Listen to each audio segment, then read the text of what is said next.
resort to anything to keep alive their failing Euro project, our advice to those expats living down in the Mediterranean must be, get your money out of there while you've still got the chance.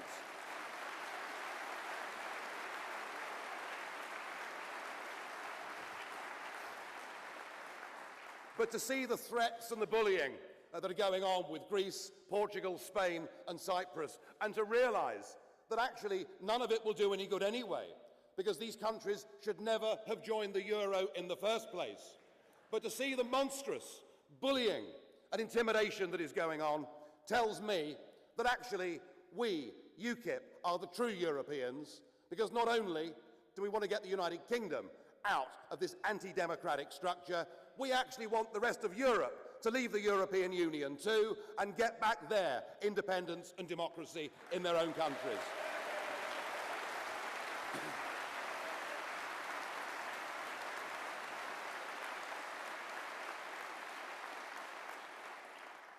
Now, of course, Mr. Cameron has talked about the European question in a speech he gave the other week. You might have noticed.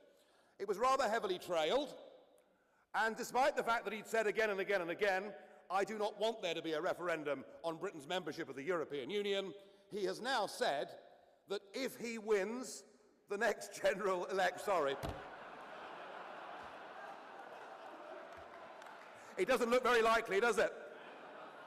If he wins the next general election, and following a protracted renegotiation, did you see the other day that George Osborne went to object to the caps on bonuses for the financial market sector?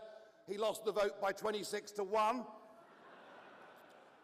So I don't think the renegotiation really is terribly credible. But if all of these things happen, then in nearly 5 years' time, he might give us the opportunity to vote in a referendum. I'm sorry, Mr. Cameron, if you thought that speech was going to get UKIP off your back, it is too little, it is too late, and frankly, coming from the man who a few years ago said, I give you this cast iron guarantee that if I become Prime Minister, there'll be a referendum on the Lisbon Treaty. The fact is, Mr. Cameron, we don't believe you, and we don't trust you either.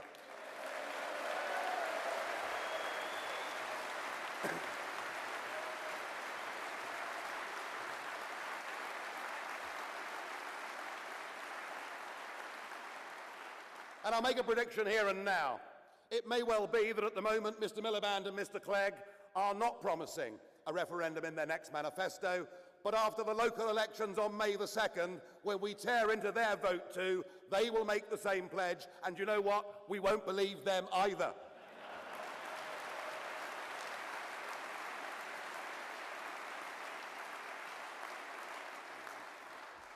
And yet, in the middle of all of this, we're discussing in Westminster other issues. And of course, the big one this week is regulation of the press. Now, I think we have to recognise that there were some very serious tabloid excesses. Indeed, I was a victim of the hacking scandal myself. I wasn't very happy about it. But as it turns out, we actually have legislation against all of the things that those newspapers did. And whilst it's time-consuming and costly, we have had legal redress. Now, it looked for a period of time as if the Lib Dems and the Labour Party would press for state regulation, but that Cameron's Conservative Party would stand aside from that. But in a very odd deal that took place, we're told, at 2:30 in the morning in Ed Miliband's office with the hacked-off lobby group in the room, Cameron has decided that on this, as with virtually every other single issue, the three parties, the Lib Lab Con, are to be all the same, and they are all pressing for state regulation of the press, and that means a big, expensive quango. It means politicians doing what they can to get stories suppressed, and doing it at a time when we have such an active and lively internet that it won't make any difference anyway. All it will do is to damage the British newspaper industry and magazine industry. And as somebody that travels a huge amount around the world, I promise you, whatever you think of the British press, I think we've got the best and most open press in this country of any country in the world.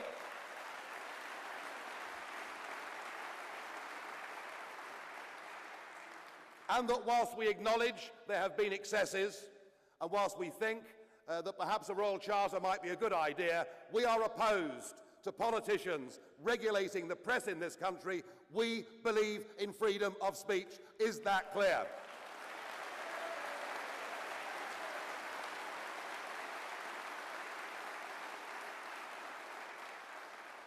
Now, I said at the Scarborough Spring Conference in 2011 that I believed this party had enough buzz and enough momentum that we could challenge and perhaps even overtake the Liberal Democrats as the third party in the opinion polls in this country.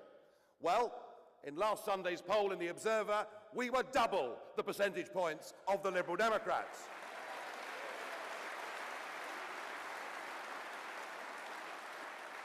And as I've said already, we're taking our votes from across the spectrum. But it appears to be the Conservative Party that is fretting the most about the progress that UKIP is making. Now, I rather think that the effect we have on the Conservative Party is actually more psychological than it is arithmetical. You know, the reason the Conservatives didn't do very well in Eastleigh wasn't actually because of Diane and UKIP. It was because Conservative voters are used to listening to a Conservative leader that talks about business, free markets and aspiration, and they've now got a Conservative leader who talks about gay marriage and wind turbines. So I think that's why the Conservative Party are doing well. And you will have heard from Conservative MPs, MEPs, and indeed in the editorials of some of our national newspapers, the call that a deal must be done between the Conservative Party and UKIP. And there are two things I want to say about that at this juncture. My first is that even if we were looking to do a deal, we wouldn't be doing it with a man who takes every single opportunity to abuse us, our ideas, our policies, and our millions of supporters out there in the country. There is no prospect at any time of us doing a deal with David Cameron as leader of the Conservative Party.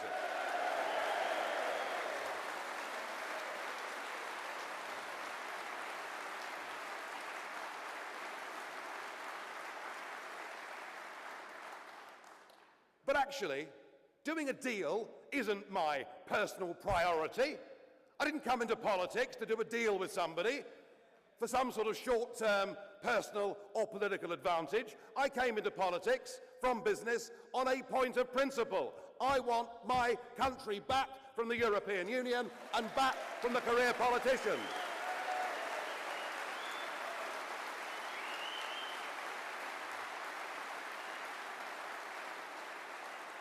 No, my priority is to make UKIP a mainstream political force in this country that changes the face of our nation. That is what we're here to do as a party. And we're going to go into the local elections on May the 2nd, and we're going to fight the biggest ever domestic election campaign that UKIP has fought in this country.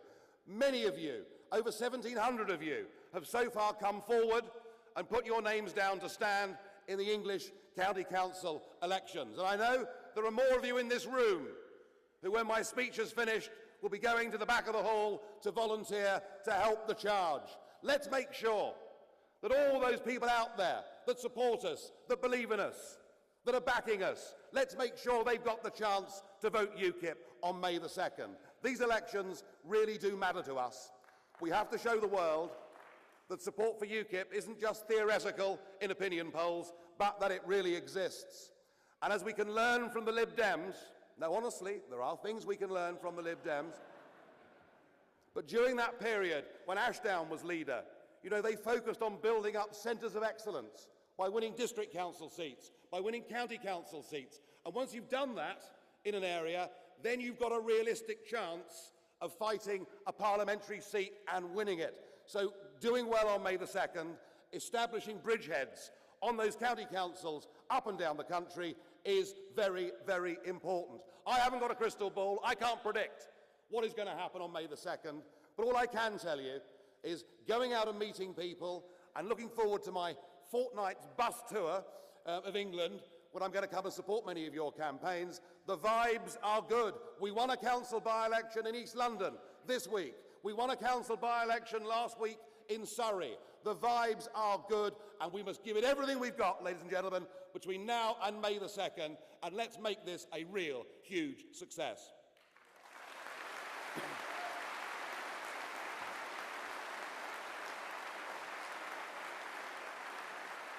And of course, we'll have an eye out for the next parliamentary by-election, and we'll fight that with all the vigour that we've got. But once May the 2nd is over, the priority then is to get this party ready to fight the European elections in May of next year. Those elections will take place on the same day that thousands of district council and unitary authority seats are up. And it is my aim and my ambition that in those European elections next year, that we turn the tremor that we caused in British politics in Eastleigh into a national earthquake by winning the European elections next year. That is our goal and that is our aim.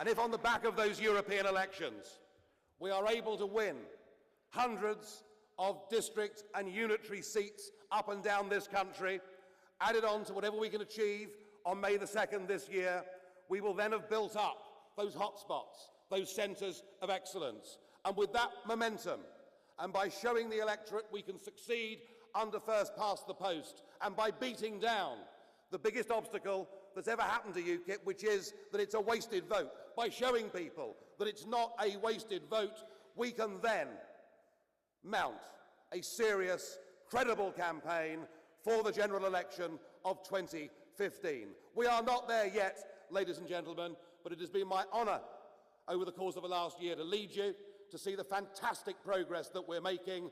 We're not there yet, but I tell you what, we're getting closer. Thank you.